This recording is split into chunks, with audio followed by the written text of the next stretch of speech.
अस्सलाम वालेकुम एवरीवन। अच्छा बेटा, आज हमारे पास है रिव्यू एक्सरसाइज 13।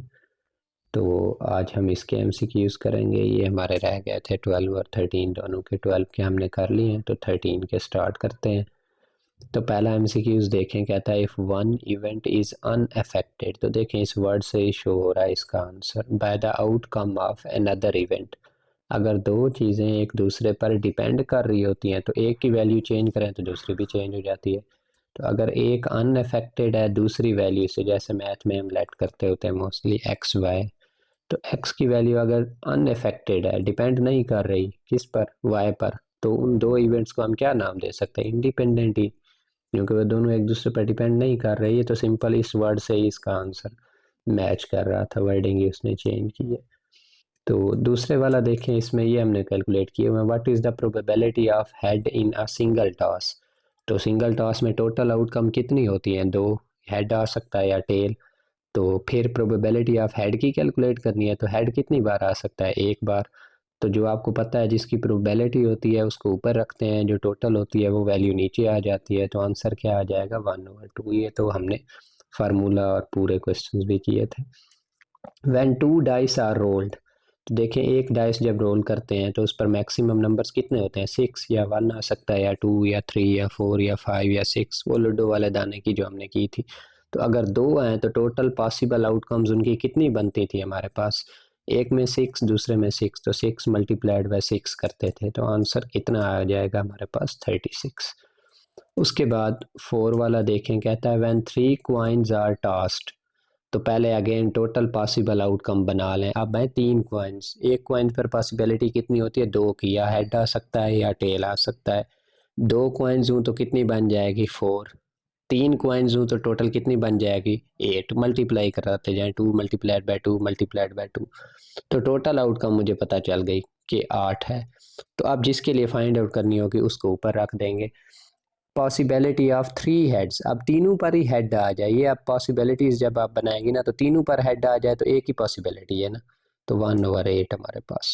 जैसे हम लिखते हैं ना, या एक पर हेड है, दूसरे पर टेल, तीसरे पर फिर हेड, इस तरह की पॉसिबिलिटी जब बनाए तो 3 हेड्स हैं तो वो एक ही पॉसिबिलिटी बनेगी। तो आंसर कितना आ जाएगा? 1/8।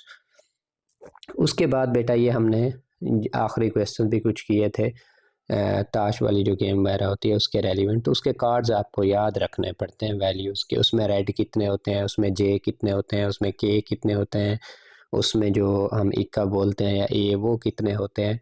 तो ये अब याद रखने वाली बात। हाँ, टोटल कार्ड्स, ये जनरल नॉलेज की बात है, ये सबको पता होने चाहिए। टोटल कार्ड्स कितने होते हैं हमारे पास? 52। The probability of red card out of 52, ये ना भी बताता है तो मुझे पता होना चाहिए। जैसे ही कार्ड की बात हुई तो टोटल पॉसिबल आउटकम्स कितनी है? 52 इज। तो रेड कार्ड की पूछ रहा है तो रेड कार्ड बस आपने याद रखना है। टोटल कितने होते हैं? 26। तो ये 26 ऊपर आ जाएगा, 52 नीचे, 26 और 52 करेंगे तो आंसर कितना आ जाएगा? 1/2। उसके बाद है हमारे पास ये फार्मूला है क्वांटिटी का, if P of A union B is equal to P of A plus P of B, probability की बात कर रहा है, they then A and B are. तो अगर हमारे पास देखें यूनियन निकाल रहा है तो इसका मतलब उनमें क्या होगा? डिफरेंस होगा ना। जब इंटरसेक्शन लेते हैं तो कॉमन लेते होते हैं। यूनियन में या ए में हो या बी में हो, तो ये भी हो सकता है कि जो चीज़ ए में हो बी में मौजूद ना हो, तो उसे हम नाम देते हैं बेटा म्यूचुअली एक्सक्लूसिव। उसके बाद हमारे पास है 7 वाला। उसमें कहता है when a coin is tossed twice, 2 bar twice कर रहे हैं, मतलब टॉस कर रहे हैं, तो एक बार की प्रोबेबिलिटी 2, टोटल की बात कर रहे हैं, तो 2 बार टॉस करेंगे तो 2 मल्टीप्लाइड बाय 2, आंसर कितना आ जाएगा? 4। तो वो तो हमने पहले भी किया था, 3 के लिए 2 के लिए 4 हो गया था। The possible outcomes of a coin and a dice simultaneously, पहले क्वाइंस की निकाल लें। सिंगल क्वाइन है तो पॉसिबिलिटी 2, डाइस हम जब रोल करते हैं तो टोटल पॉसिबिलिटी कितनी होती है? 6। एंड का वर्ड आया हुआ याद हो तो, एंड का मतलब बताया था मल्टीप्लाई मैथ में। 6 मल्टीप्लाइड बाय 2 कितना आ जाएगा? 12।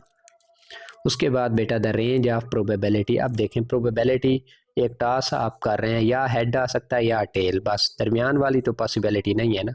तो या हेड की पॉसिबिलिटी, हेड आ गया तो 1, मतलब मैक्सिमम 100%, हेड नहीं आया तो 0%। ये बिटवीन तो नहीं आ सकता ना, ना हेड आया ना टेल।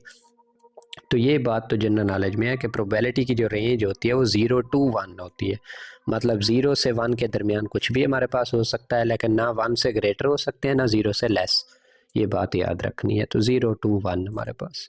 उसके बाद यही बात आगे पूछ रहा है, which of the following can not be probability of an event.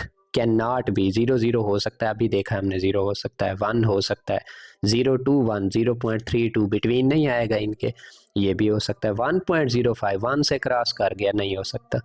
तो ये आंसर है हमारे पास। तो ये बेटा 10 MCQs आज हमने किए हैं। नेक्स्ट लेक्चर में इंशाल्लाह तो इस एक्सरसाइज के सारे कंप्लीट करेंगे। मिलते हैं अगले लेक्चर में। ओके जी, थैंक यू।